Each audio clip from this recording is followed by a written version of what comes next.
안녕하십니까. 예민수의 경제토크입니다. 트럼프 확정 이후에 2차 전지의 흐름은 이제 어디로 갈까요? 김지훈의 훈훈한 주식 김지훈 대표와 2차 전지 점검하고 전략 세우겠습니다. 어서 오십시오. 안녕하십니까. 결국은 트럼프가 당선이 됐어요. 그렇죠? 네. 그러면서 2차 전지에 대한 우려들이 다시 불거지고 있는데 선반영된 건지 아니면 남아있는 건지 고민이 많은데요. 네. 글쎄 무슨 얘기부터 할까요? 2차 전지. 네. 일단 뭐 주가 측면이 선반영 저는 됐다고 보고 있습니다. 네. 상당 부분 뭐 여전히 주가 일부 한 3개 정도 종목 빼고는 1년 동안의 평균 가격 다 전부 밑에 있고요. 계속 말씀드리지만 고점 대비 70% 정도 마이너스 난 수준이니까 그 부분에 대해서는 사실 트럼프보다 중요한 건 올해 실적이 깨질 거라는 그 실적에 대한 하향 조정치가 주가에 저는 반영되어 있다고 보고 있고요. 계속 뭐 좋은 점만 얘기하려고 하는 게 아니라 결국은 전기차의 시대, 전동화 시대로 간다는 대의 명분은 분명한 사실입니다. 그리고 트럼프 관련돼서도 약간의 오해가 있는 부분이 참 많은 게 트럼프 관련돼서 이미 LG엔솔, 그다음에 삼성, SDI, SKO는 트럼프가 될 걸로 알고 이미 상당 부분 대응책을 마련해 놨다고 그 각 사의 대표 이사님들, 그러니까 사장님들이 그렇게 밝혔고요.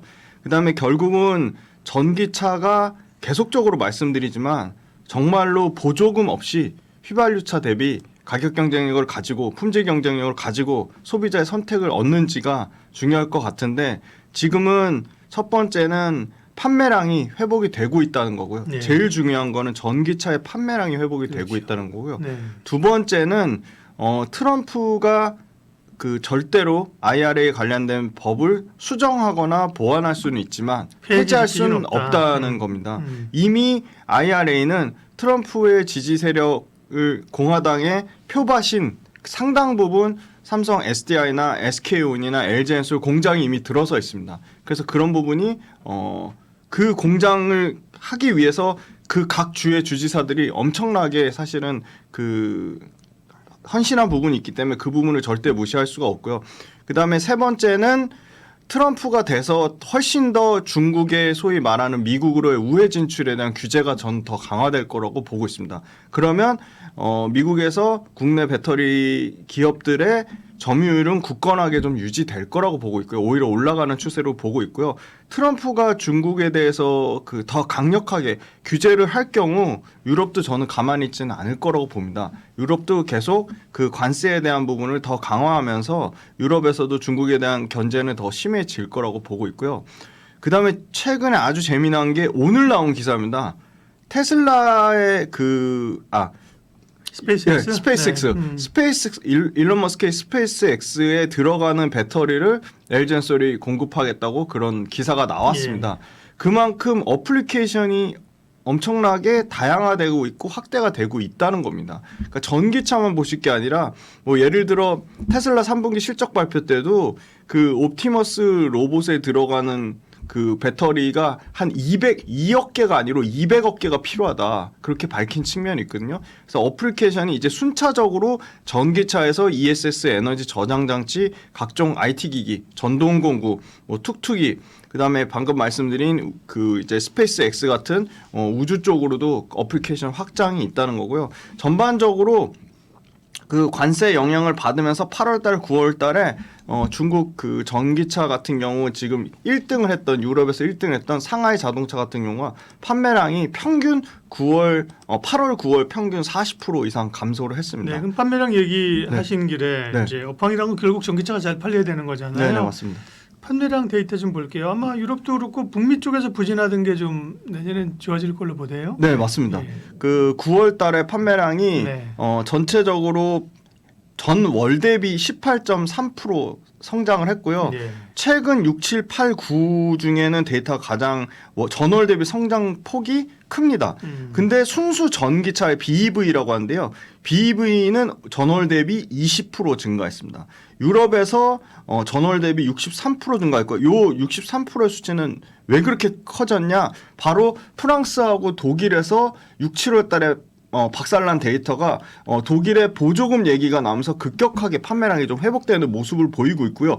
영국은 보조금 펫에 관련된 얘기 없이도 계속 7, 8, 9 연속으로 25%의 그 판매량 성장을 이뤄내고 있습니다. 그 다음에 미국의 데이터인데요. 9월 달에 미국의 데이터가 조금 부진했습니다. 9월 달에 미국의 데이터는 12만 2천 대를 기록했는데 순수 전기차 쪽에서 전년 대비 3% 정도 감소하는 수준을 나타냈는데 미국 데이터 9월 건 안 좋았군요. 네, 9월 건 안 좋습니다. 내년에는 미국을 좋게 보더라고요. 맞습니다. 네, 내년엔 미국에서 대략 예. 테슬라가 출하량 한 30% 정도 늘어난다고 얘기했으니까 네. 근데 9월 달 미국 데이터가 왜 이렇게 안 좋은가 봤더니 네. 테슬라가 굉장히 부진했어요.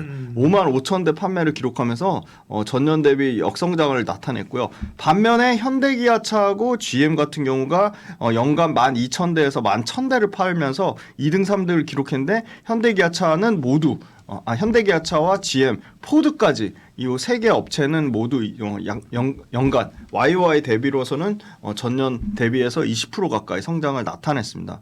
그리고 재미난 게 이 유럽에서 폭스바겐이 6만 6천 대 판매를 기록했는데 폭스바겐 외에 생각보다 스텔란티스하고 BMW 그다음에 이 길리 같은 경우는 요 볼보랑 합작이기 때문에 스텔란티스, BMW, 볼보, 요 다임러까지 요 3, 4위, 5위 후보군에서 견조하게 좀 판매량이 좀 올라왔습니다.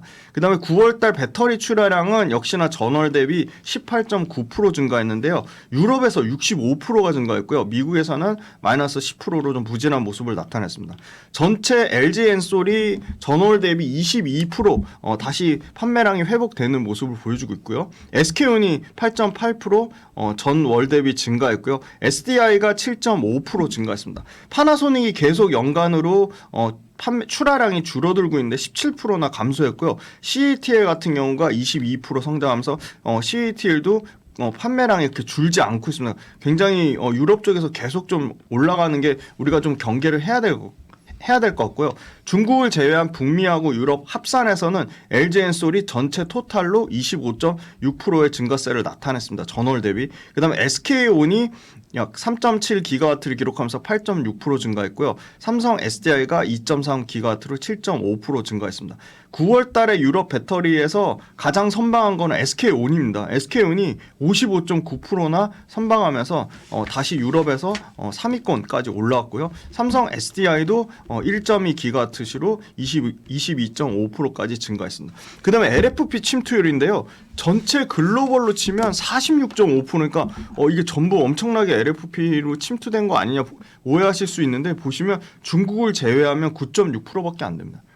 급격하게 떨어지고요. 유럽은 6.7%밖에 안 되고요. 미국은 5.7%밖에 안 되는 수준입니다. 이 숫자조차도 더 떨어질 거로 보는 이유가 2025년도에 이제 망가니치를 비롯해서 고전한 미드니켈 등 그 LG엔솔이나 삼성 SDI나 SK온이나 에코프로 그룹에서 하고 있는 차세대 LFP의 대항마라고 할 수 있는 차세대 이 니켈의 비중을 낮춘 니켈의 비중을 낮추거나 망간의 비중을 높인 차세대 양극재들이 25년도에 대거 양산되기 때문에 LFP 침투율이 여기서 더 늘어나기도 어려울 거라고 보고 있습니다.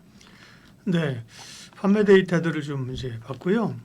실적 체크해 볼게요. 실적 3분기 실적이 이제 발표가 다 됐지 않습니까? 네네.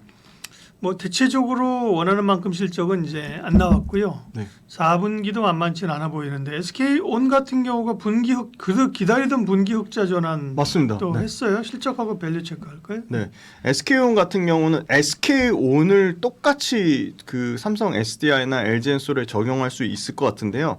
상당 부분 그 비싸게 산 그 리튬과 니켈에 대한 그 악성 재고 물량이 좀 마무리 단계에 있잖아. 최종적으로 3분기에 다 마무리됐다고 보기는 어렵겠지만 3분기에 상당 부분 마무리되는 과정 중에 있고 4분기까지도 하면 이 악성 재고를 다 털 가능성이 높다고 보고 있고요. 악성 재고 터는 문제가 있고요. 두 번째는 그 헝가리 2반차 공장에 대한 처음에 생산에 들어가는 생산 램프업 비용이라는 게 있습니다. 고정비, 감가상각비가 급격하게 좀 줄어드는 모습을 나타내면서 비용단에서 굉장히 좀 선방을 했다. 그렇게 보고 있고요. 세 번째는 아까 SK온 유럽 데이터가 상당히 좋은 거 보셨죠? 58.8% 증가했는데 유럽 데이터에서 조금 회복이 되면서 지금 SK온도 출하량이 좀 늘어나면서 Q그로스가 좀 나왔다는 거고요. 다행인 거는 SK온의 그 아마 고객사 현대자동차로 현대기아차 그룹으로 추정이 되는데요.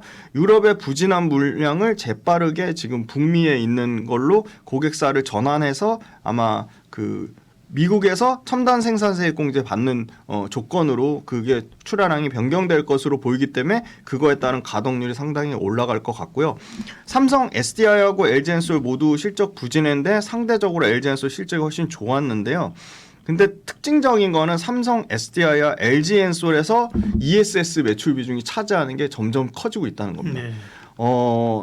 삼성 SDI랑 LG엔솔보다 더 늦게 나온 게 파나소닉인데요. 파나소닉이 영업이익이 42%가 증가했습니다. 그럼 파나소닉도 똑같이 전기차에 타격을 받을 건데 왜 그렇게 이익성이 좋았냐 봤더니 ESS 배출 비중이 파나소닉 같은 경우는 35%까지 올라갑니다. 그러면 LG엔솔은 ESS 매출 비중이 몇 프로냐? 10% 언더입니다. 근데 LG엔솔도 내년에는 이게 2배 증가한 20% 수준까지 올라갈 것으로 보이고요.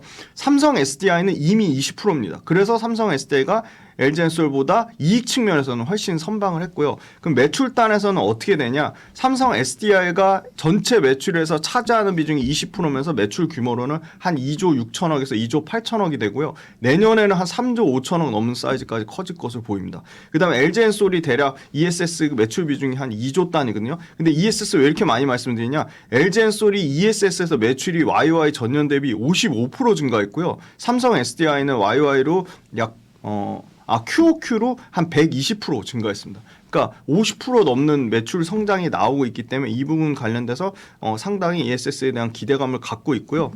그리고 지금 LG엔솔은 최근에 수주가 또 나왔습니다. 그 벤츠하고 포드 수주 외에 지금 리비안 관련돼서도 추가 수주가 나오면서 그 부분이 26년부터 순차적으로 매출과 이익으로 반영이 될 것으로 보이고요. 양극재 단에서는 뭐 압도적으로 LG화학이 가장 실적 선방했습니다. 1,500억 정도 첨단 소재 매출 중에 500억 정도가 양극재에서 영업이익을 냈는데요. 양극재 단에서 영업이익이 한 5.8%가 나왔고요. 그 다음에 실적 선방한 게 코스모 신소재입니다. 코스모 신소재가 시장에서 어닝 컨센 추정한 게 한 74억 정도인데 한 65억까지 나오면서 상당히 선박했습니다. 코스모 신소재가 한 자릿수 안팎으로 실적 성장했는데 코스모 신소재도 양극재의 부진을 이 MLCC 전도성 페이스트 그러니까 IT 부품 쪽에 들어가는 거에 실적이 상당히 커버를 해주면서 만회를 했고요. 포스코 퓨처엠도 흑자 전환을 했지만 왜 흑자 전환 비중이 흑자에 전환한 그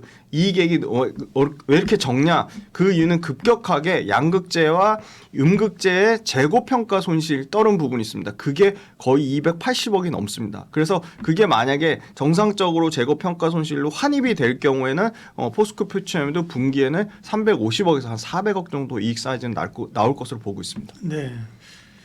실적이 그래도 조금씩 턴어라운드를 하고 있고요.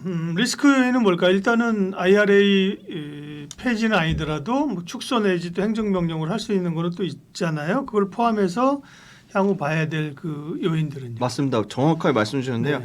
IRA 규정을 폐지할 수는 없어도 수정을 해서 그 지금 이미 엄청나게 미국의 공장을 많이 지어놓은 그 첨단 생산세액 공제를 그 배터리 업체 가져가는 거랑 완성차 업체 가져가는 거랑 파나소닉처럼 비율을 조절할 경우에는 이거 공장은 우리가 다 지어놓고 이익은 그 완성차 그러니까 뭐 GM이라든지 포드가 빼갈 가능성이 상당히 있어 보입니다. 그런 부분은 당연히 배터리 업체들이 이익을 급격하게 깎아먹는 요인이라고 보고 있고요. 생각보다 리튬 가격이 회복이 될 줄 알았는데 지금 전혀 회복이 못 되고 있습니다. 왜냐하면 리튬의 공급이 급격하게 지금 줄어들고 있음에도 불구하고 리튬 가격이 회복 못 되는 게 이게 과연 어느 굉장히 큰 트리거입니다. 그래서 리튬 가격 회복 여부가 좀 중요할 것 같고요. 중국 배터리 업체들의 아까 BYD랑 CATL 데이터 말씀드렸지만 BYD랑 CATL 데이터가 야금야금 유럽에서도 계속 연간으로 YY로 20%씩 성장은 하고 있습니다. 분명한 건 견제할 건 견제를 해야 되는데 그런 부분이 우려 요인이 되고 있습니다. 그런데 다행인 거는 중국 배터리가 유럽에서 지금 그 사실은 잘하고 있는 폼팩터가 각형인데요. 삼성 SDI가 국내에서 유일하게 각형을 하고 있는데 좀 더 각형을 공격적으로 좀 수주하려는 모습을 나타내고 있습니다. 유럽에서. 왜냐하면 유럽은 대부분 지금 각형을 채택하려는 모습이 있고 이미 많은 완성차 업체들이 각형을 하고 있고 그래서 지금 LG엔솔이 발빠르게 지금 직접 각형을 하기엔 시간이 너무 오래 소요되니까 중국의 JV라는 업체를 각형하는 업체를 바로 인수해서 각형까지 LG엔솔이 원통형, 파우치형, 각형 모든 이 배터리의 폼팩터를 하려고 하면서 그 중국의 이 각형 쪽의 침투율을 급격하게 좀 뺏어오려고 하고 있고요. 유럽에서도 ESS 시장의 유럽에서도 ESS 시장의 성장률이 30% 이상 됩니다. 거기서도 중국이 꽉 잡고 있는데 지금 삼성 SDI가 또는 LG엔솔이 계속 ESS 시장의 유럽의 중국 시장 침투율도 계속 뺏어오려고 하고 있는 과정 중에 있습니다. 네. 자, 그러면 2차 전지 관심주는 뭘까요? 대형주 가운데서는 뭐 LG 에너솔루션이 가장 좀 관심에 있고 네네. 김지훈 대표님 관심주는요? 지금. 네. 저는 뭐 여전히 그 소위 말하는 하이엔드 소재단에서 계속 기회가 있다고 보고 있습니다. 그 원통형 배터리에도 원통형 배터리에도 공통적으로 적용이 되면서 4680 원통형 배터리에도 적용이 되면서 그 다음에 이제 그 앞으로 또 계속 주목을 받을 그 충전과 충전 인프라 거기에도 핵심 소재인 저는 실리콘 응급제가 계속 좋다고 보고 있고요. 유일하게 실리콘 응급제가 사실 실리콘 응급제도 최근에 많이 조정을 받았습니다만 200일선이라고 하는 1년 평균선 위에 있는 종목이 딱 LG엔솔, 대주전자재료, 그다음에 DI동이, 필에너지 요 네 가지 종목밖에 없습니다. 요 네 가지 종목이 그래도 추세가 죽지 않고 살아 있다고 말씀드릴 수 있을 것 같고요. 실리콘 응급제는 Q 그로스가 두 가지로 동시에 다 늘어납니다. 비중을 1% 섞던 거를 3% 섞고 이제는 5%를 섞습니다. 그런데 내년에는 7%를 섞고요. 비중 계속 올라가고요. 그다음에 적용되는 차종이 계속 늘어납니다. 그래서 실리콘 응급제 관련돼서는 글로벌 시장 점유율로 30% 확보가 목표고 이미 시흥 배터리 캠퍼스에 올해 말까지 6,000톤으로 캐파 2배 이상 늘릴 예정이고요. 아마 내년 정도 되면 10,000톤 가정할 텐데 10,000톤 사이즈가 나오는 데는 중국의 BTR가 상시항 2군데밖에 없습니다. 그래서 경쟁사가 다 중국이기 때문에 이거에 대한 수혜도 받을 것으로 보고 있고요. 최근에 오늘 기사가 떴는데요. 인도 최대 배터리 소재 기업입니다. EAM이라고 앱실론 어드밴스드 머티리얼즈라고 여기 회사가 미국 시장을 공략하기 위해 6억 5천만 달러의 미국의 합선 흑연 응급제 공장을 투자 발표했습니다. 26년 가동 목표인데요. 연간 5만 톤의 응급제를 생산한다고 하는데 미국 전기차 배터리 산업의 인도 최초이자 최대 규모인데 여기에 당연히 이 대주전자재료의 실리콘 응급제가 들어올 것으로 보입니다. 네, 2차 전지는 뭐 우려 요인들이 좀 있지만 여전히 기대도 있고요. 그 가운데 관심주는 대주전자재료, 실리콘 응급제와 소재 얘기 많이 하죠. 대주전자재료를 말씀하셨어요. 김지훈 대표님 함께했습니다. 고맙습니다. 감사합니다.